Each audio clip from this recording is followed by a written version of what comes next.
I'm going to show you a great product I found that I use when I'm wallpapering miniature dollhouses. But first, let's have a look at the previous video. If you've been following along, you'll know that I used some cardboard to cover the wall in the kitchen pantry and the bedroom closet. There was a gap in the corner of the wall where the cardboard met. I used some white silicone to fill this gap. I removed the painter's tape and I was very pleased. It looked great.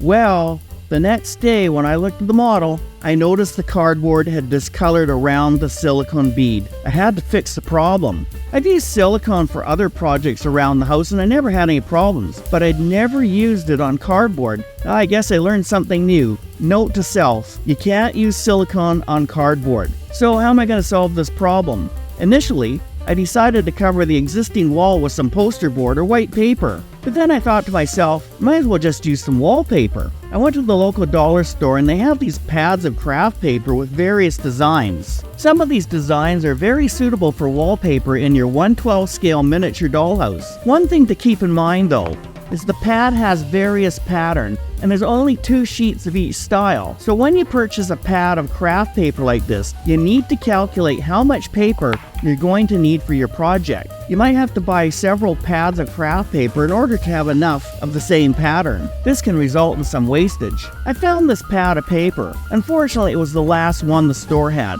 I took a picture of the pad with my phone, so I'll keep an eye out for another pad like this next time I'm in a dollar store. Hey, if you're enjoying my video, please hit the like button and maybe even consider subscribing.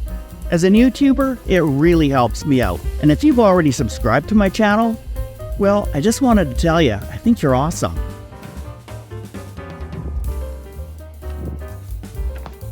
I really like this particular pattern, and I think it'll look great with the yellow paint shown here. I'm planning to paint the kitchen cupboards yellow. This combined with the cream color molding and the pine flooring should look pretty good.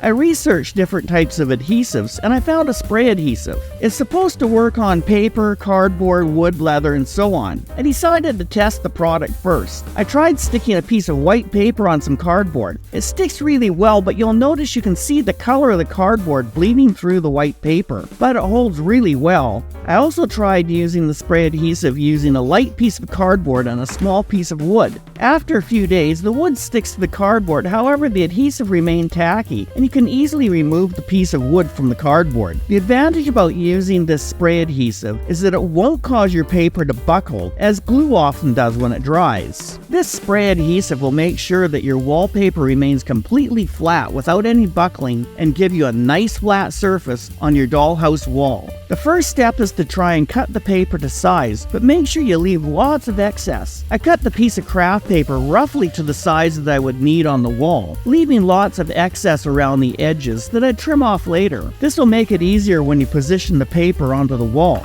Shake the can of spray adhesive really well before you use it. It works better at room temperature, so don't leave it in a cold location like your basement or garage. I sprayed the back of the paper with the adhesive. I carefully tried to position the paper on the wall as best I could.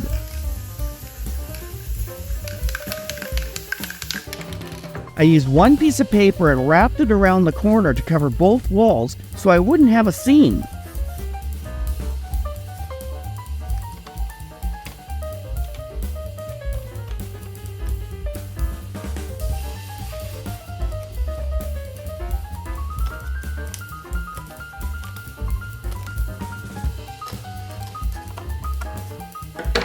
Using my utility knife, I carefully cut the excess paper around the doorway.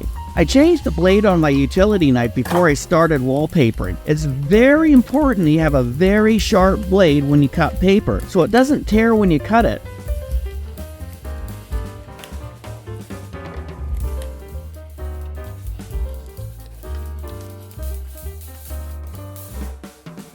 If you don't get the paper positioned perfectly, you'll have to lift it off the wall. Do this very carefully, you don't want to damage the paper. I wasn't completely happy with the location of the paper, so I gently removed it. I gave it another squirt of the spray adhesive.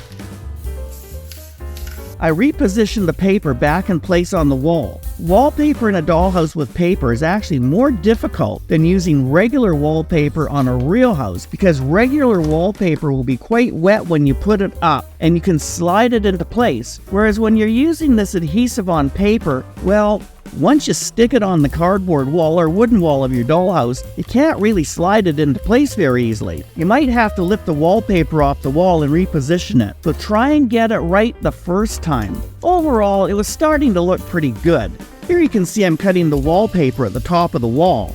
You can see how easily a sharp knife cuts through paper, and the importance of having a fresh, sharp new blade in your utility knife. But be really careful you don't cut yourself. These blades are really sharp. Here you can see the wallpaper is installed. It was a difficult task to get the paper exactly right, because the baseboards have already been installed. Normally, you'd want to do this first. Put the wallpaper up first, and then put the baseboards on afterwards. I didn't have that option here, unfortunately. I didn't get the bottom of the paper exactly to the baseboard, so I added a little bit of paper at the bottom to try and fill in this gap. I'm not overly concerned about this because the kitchen cabinet will sit in front of this wall anyway. So there you have it. I've installed the wallpaper in the kitchen pantry, and I covered up the stain on the wall left from the silicone I used. It looks pretty good. Hey, why don't you check out this video? My secrets about painting miniatures. Just give it a click. We'll see you in the next video.